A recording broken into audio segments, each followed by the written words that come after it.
If you didn't know by now, I love older anime, more specifically anime from the 90s and early 2000s. There's just some kind of charm and level of quality that you don't really get in newer anime all the time, unless of course if it's Ufotable or Mappa. And being what I consider a somewhat newer anime fan, since I started watching all the way back in 2014, it's safe to say that I've accumulated a lot on my plan to watch list. Nevertheless, I've pretty much seen the basics that most people highly recommend, like Neon Genesis Evangelion and Cowboy Bebop. But the other day being like a month ago, I was scrolling through the old plan to watch list, and I thought it was high time to dust off one that I've been meaning to watch for a while, but never really got around to.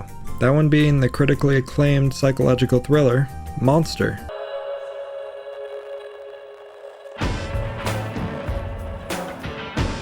If you didn't know already, Monster is about a famous Japanese neurosurgeon, Kenzo Tenma, after saving a young boy's life by removing a bullet from his head. Later on, his boss and some other doctors ended up dying from being poisoned. 10 years later, and Tenma finds out that the young boy all those years ago was responsible for the deaths of those men and has been killing non-stop since he ran away. That young boy's name is Johan. Oh, also he gets framed for the murder of his boss and the surgeons that were killed 10 years prior. After discovering Johan's a serial killer, Tenma makes it his mission to stop him at all costs. And yeah, that pretty much sums up the plot. And I just wanted to start off by saying, I loved how grim and bleak the world felt. It really set a tone for what was to come and prepared me for just how hopeless it all seemed at times. But in reality, nothing could truly prepare me for some of the things Johan has done. So for most of the story, it not only follows Tenma traveling throughout Germany and former Czechoslovakia, but also the characters that are or will be heavily involved in Johan's plans. And I really appreciated the way the story weaves through one tale to another. Here we don't follow the typical protagonist in his journey. Sure, he is a key component in stopping Johan, and he has his own internal struggles to battle, but he's not the only one involved. Following others tied into Johan's plans and seeing everything unfold constantly from different angles and witness everything fall into place was just awesome. But before I get too far ahead of myself, I want to talk about the good doctor himself, Tenma. Tenma started out with his whole life ahead of him, having an opportunity most people would kill to have. No pun intended. On top of that, he was engaged to the hospital director's daughter and was on the path to becoming the director himself. And let me say, once I saw this face, yeah, that face right there, I knew she was gonna be a bitch. But after being stuck with a choice between his own morals and hospital politics, he chose the path most people would consider to be the right one. Yet, unfortunately, it led to his life spiraling out of control, from being a suspect in a murder Johan caused, to battling with his morals that prevents him from harming even the most evil people because he believes that life is precious. Okay, maybe except that one time. Throughout the series, we see him carry the burden of saving the life of a serial killer while struggling to overcome the idea of taking not only a person's life, but the life of a person he saved previously. Not to mention seeing him do all this while avoiding the police at every turn. And I think this grounds Tenma and solidifies the fact that he generally cares and shows us that he's just an overall good dude that looks out for people. So, as you can assume, his journey to stop Johan has not treated him too kindly. Yet the journey itself that Tenma is on, well, like I said earlier, it's not really all about him. Here we get to see all the perspectives of Johan's actions, whether it's the people on his side or not. So there's no room left for bias, and you can truly make your own judgment on what Johan is without it being clouded by the main character's perspective. Even though in this case Tenma doesn't truly hate Johan, he just feels there's no other way to stop him. But I digress. I also wanted to mention Nina, since she's a pretty important character as well. We see her fighting to regain her memories for the majority of the series, while also trying to stop her brother since, just like Tenma, she believes she should be the only one to stop him. But at some points I felt like Nina kind of got in the way of things at times. Plus she has a lot of unsolved trauma, so that kind of hinders her ability to function. But I understood her role in the grand scheme of it all.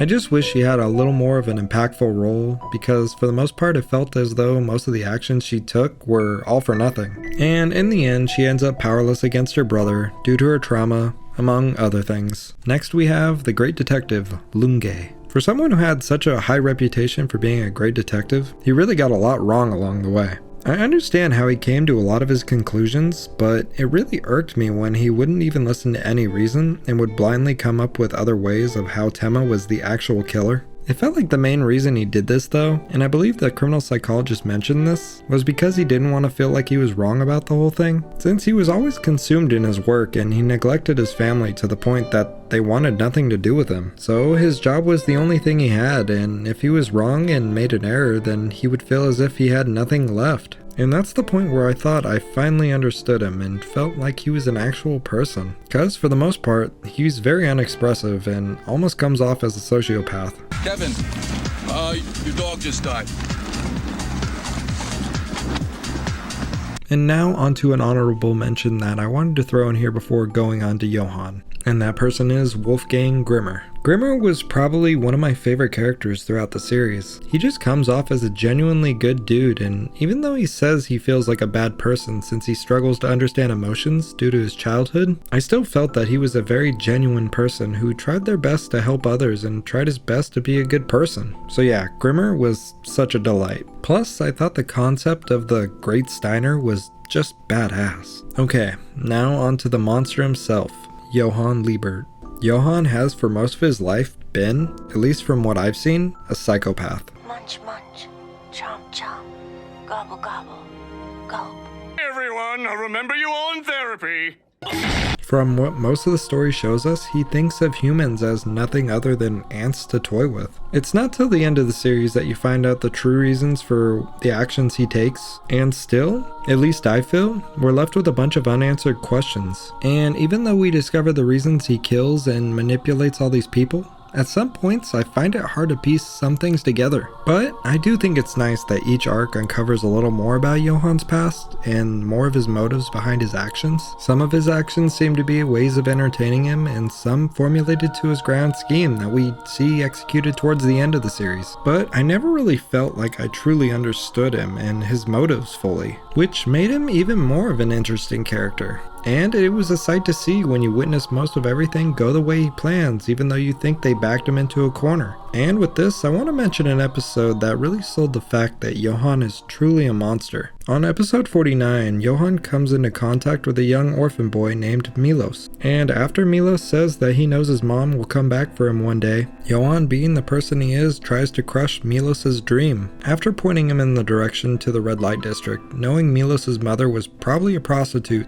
he says to Milos, "But if she doesn't want you, then what will you do?" And so basically, after a string of traumatic events, it drives Milos to nearly jump off a bridge before being talked down by Grimmer. This was the true moment I believe that Johann was truly a monster. And I think part of the message the series delivers is that anyone is capable of being a monster if pushed far enough. After watching Johann's endeavors and seeing how he manipulates others into doing his dirty work, it made me come to the conclusion that he's probably one of the greatest antagonists I've seen in, well, any form of media. And overall, this series leaves me with little to complain about. The world was great, the characters were amazing, and the antagonist was unlike any other. I also really enjoyed seeing the different areas within Germany and Czechoslovakia. It made it feel like Johann's plans were on a much wider scale than what he actually had in mind. Plus, I just really appreciate a lot of diversity in locales in longer series like this one. The only real complaints I have is that the ending, specifically for Johann, was a little more open-ended than I'd like.